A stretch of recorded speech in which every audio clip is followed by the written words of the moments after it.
আসসালামু আলাইকুম, আমি মোহাম্মদ মেহেদি হাসান। আলাদা রিকুব্রিক্সের পক্ষ থেকে সকলকে স্বাগতম।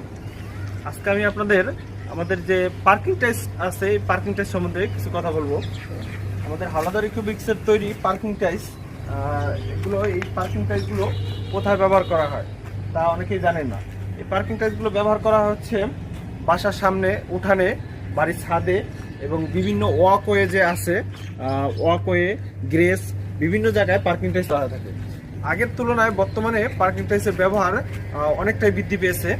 বর্তমানে যে ডুপ্লেক্স বাড়ি করা হয়, ডুপ্লেক্স বাড়ির সামনে বাগান করার জন্য পার্কিং টাইলস না হলে যেন বাড়ির সৌন্দর্যই ফুটে ওঠে না। এছাড়াও এই পার্কিং টাইলসগুলো কী দিয়ে তৈরি করা হয়? পার্কিং টাইলসগুলো তৈরি করা হয় হচ্ছে নুড়ি পাথর, সিলেকশন বালু, সাদা বালু এবং সিমেন্ট, কেমিক্যাল এবং আধুনিক মেশিনের মাধ্যমে সমন্বয়ে পার্কিং টাইলস তৈরি করা হয়ে থাকে। এছাড়া আমাদের পার্কিং টাইলস